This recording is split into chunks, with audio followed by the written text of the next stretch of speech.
What's up guys, ArchAngel Manga here, and today's manga review is going to be Baron, The Cat Returns. This is a single volume manga, so if you're going to be purchasing this, then you're going to be just getting the entire story. It's a thin volume, something like 200 pages.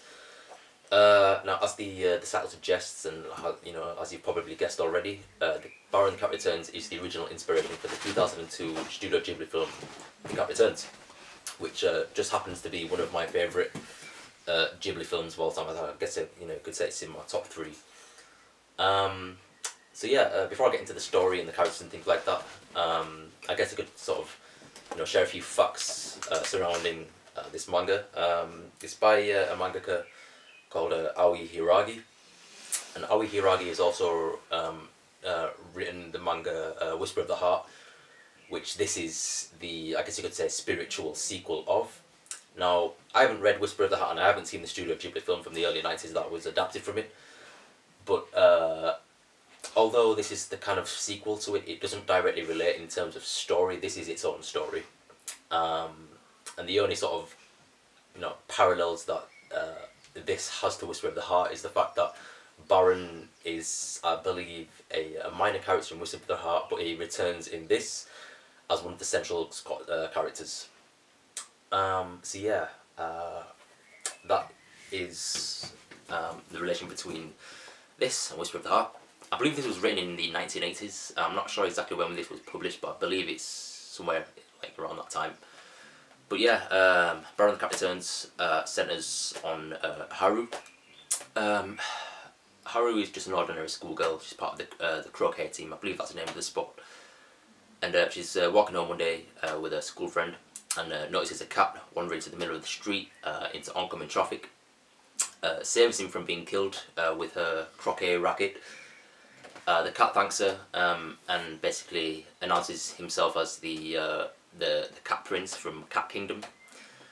And from then on out, the Cat King from this mysterious kingdom comes in the middle of the night and personally thanks Haru for saving his son's life. And as well as a thank you, he comes bearing gifts. So from then on out, Haru is nuisanced by these cat gifts that are specifically for cats and are literally no worth to her. Like, she will literally get boxes upon boxes of like catnip, or like just ridiculous things that no human would have any use for. So yeah, she's just getting plagued with these cat gifts. And the final gift is her being whisked away to Cat Kingdom to become the Cat Bride. So yeah, from this she seeks help she hears a voice telling her to go to the cat office and to follow like a big white cat.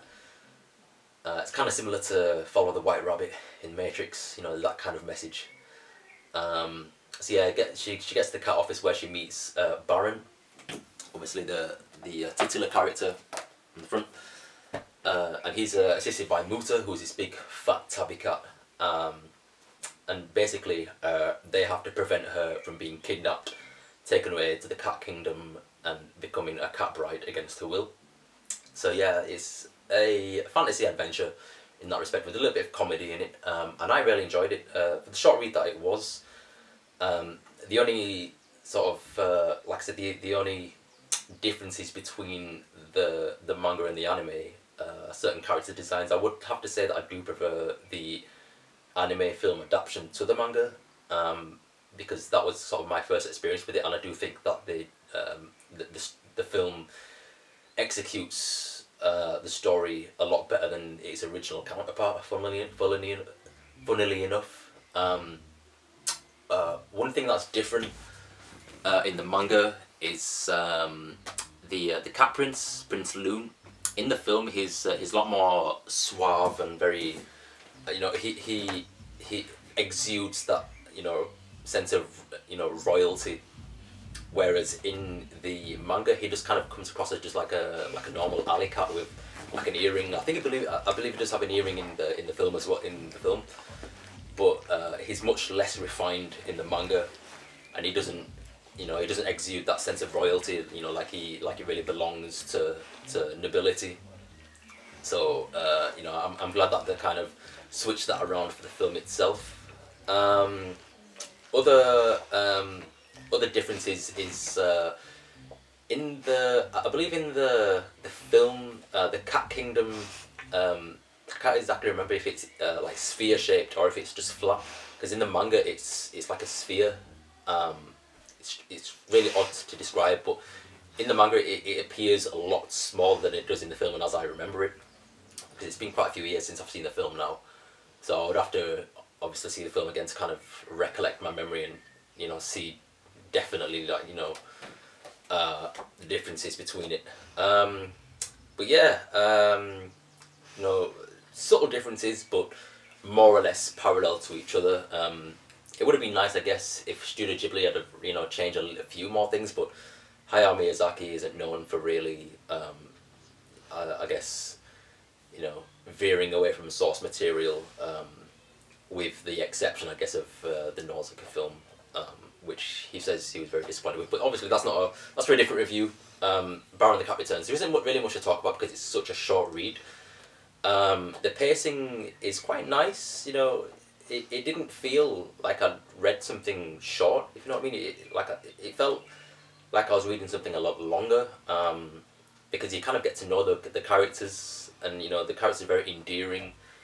I would have liked a little more character development between Haru and Baron, as there's almost sort of a romantic element to them towards the end, which may sound a little bit strange. The comedic relief in this is quite funny because Baron himself, he isn't an actual cat. He's a statue of a cat who, the cat office basically is full of antique ornaments of, you know, just various different antiquities and just antiques. But what's unique about the cat office is that each unique artifact has a soul, and according to the rules, you know, that Baron explains, anytime somebody makes something handmade and puts, you know, enough love and effort into it, if there's enough love and effort put into what's being made, then that, you know, object will gain a soul, and that's what happened to Baron. His owner loved him so much as just an ornament and just a piece of art that it was, that Baron became his own person and became, you know, a living thing.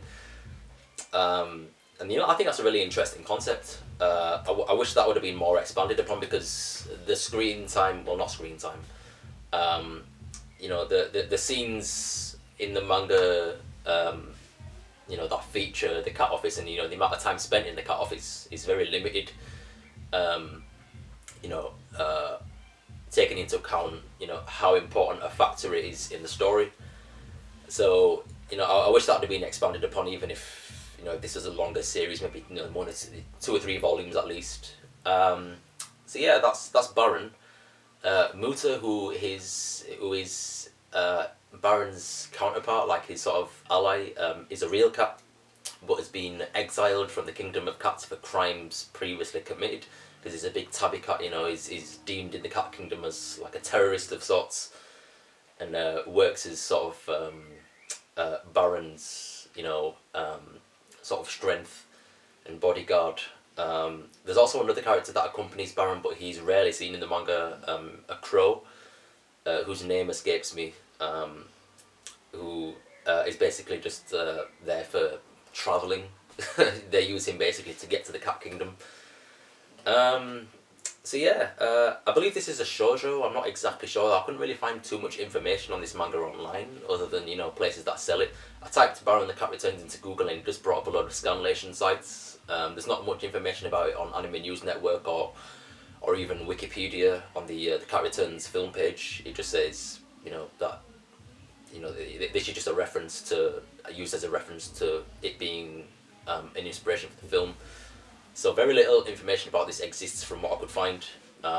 If anybody knows, you know, whether or not this is a shoujo or the year specifically that it was published, then let me know in the comment section below. I do recommend this manga. You know, it's definitely a collector's item for anybody who's a fan of Ghibli.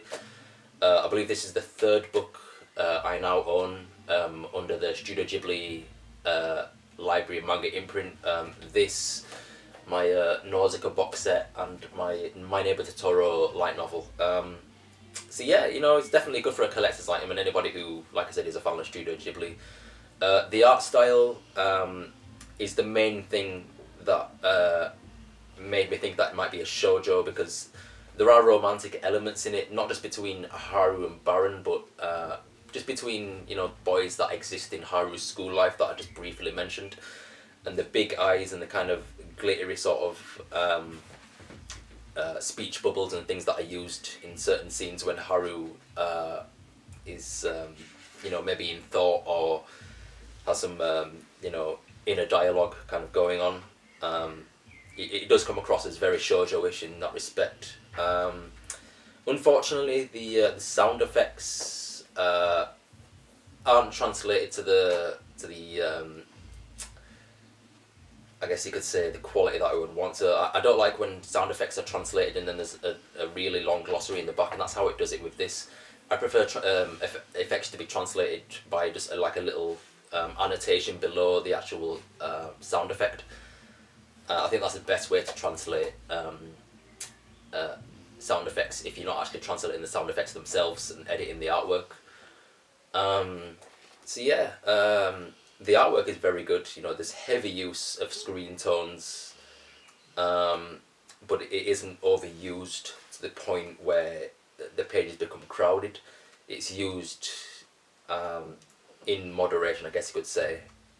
Very light sort of screen tones I use most of the time, but there are many other times where very dark screen tones are used. But yeah, that's my review of Baron the Cat Returns.